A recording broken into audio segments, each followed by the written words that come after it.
It has now been proven again that the ICE agent that shot Renee Good did do it in self-defense. As ICE agents who shot Renee Good suffered internal bleeding, officials say. First of all, if you suffer internal bleeding from anything, you had to have gotten hit or had some level of trauma for that to even happen in the first place. So that is the first thing that comes from this, is that if it's true, then it's quite obvious that it was self-defense. You can't sustain internal bleeding right after an incident for no apparent reason. So this practically confirms it. But let's read the entire article to just show in detail even further. The Immigration and Customs Enforcement agent who fatally shot Renee Good last week in Minneapolis, Jonathan Ross, suffered internal bleeding from the torso following an incident, according to two U.S. officials briefed on his medical condition.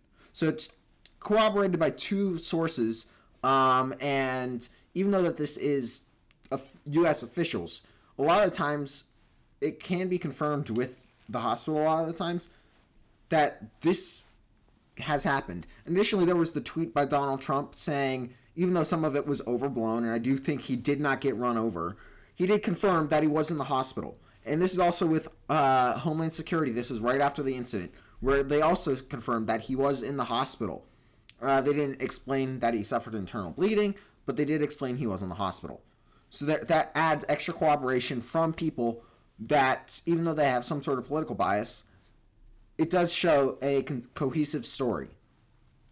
Next, it's unclear how extensive the bleeding was. The Department of Homeland Security confirmed Ross's injury, but has not responded to CBS News request for more information. The story will be updated as we learn more. Videos from the scene showed Ross walking away after the incident. That is true.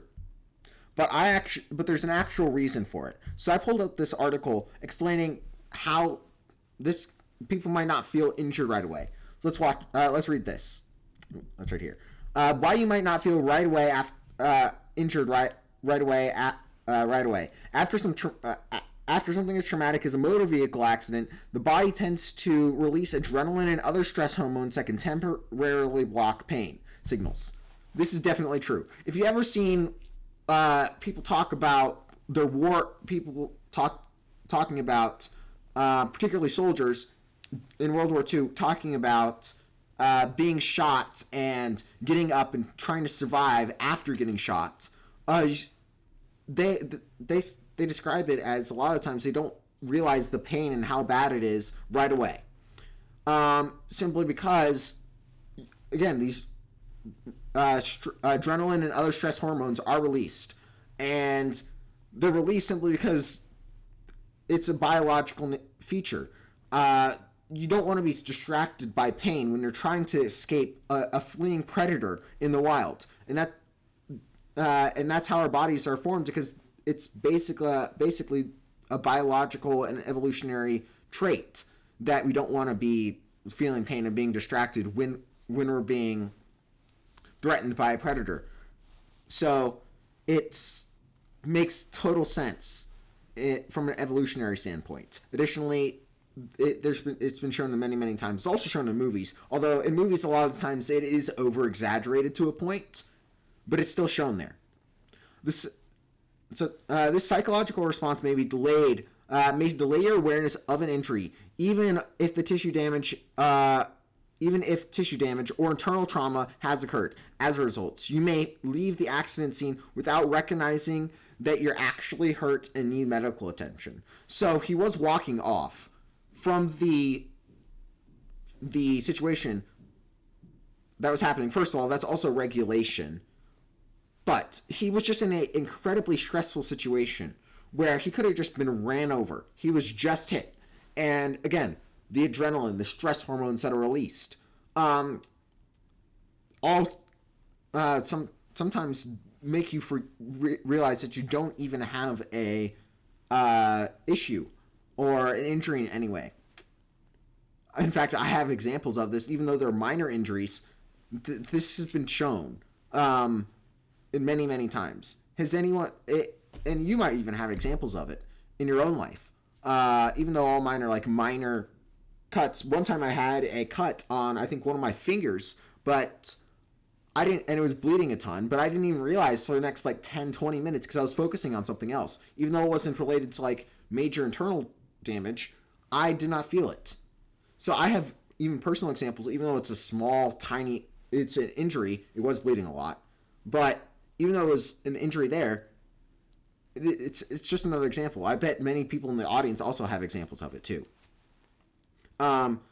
So that makes sense why he was walking off and might not notice the harm. Also, it's department regulation. Whenever there is an officer-involved shooting, whenever there's any shooting involved, you do not want the officer going in there and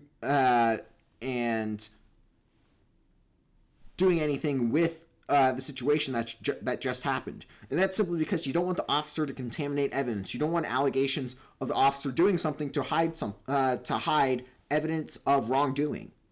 So it's actually regulation and policy to walk to the vehicle and get away from the situation for that officer and let other officers deal with the situation. So again, that's another reason that he probably walked away. So let's actually continue reading the rest of the article.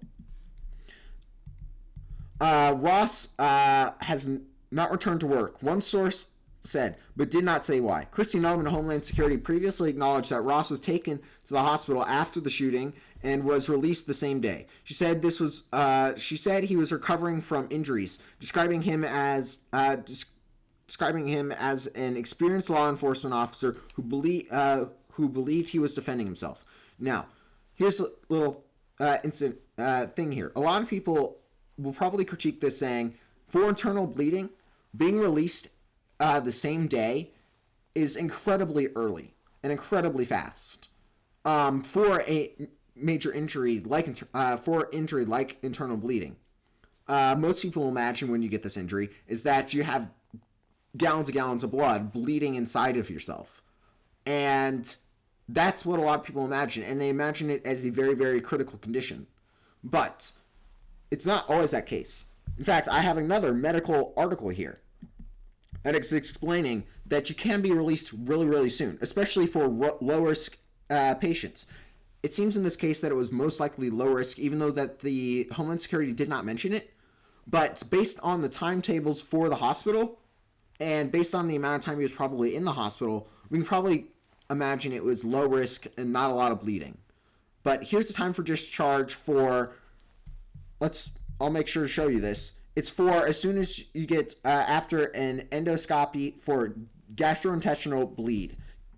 How soon after an endoscopy for a gastrointestinal bleed can a patient be discharged?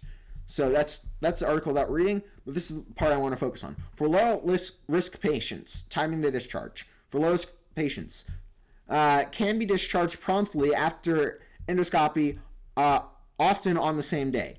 Should be hemorrhagically stable for 4 to 6 hours post endoscopy, or endoscope.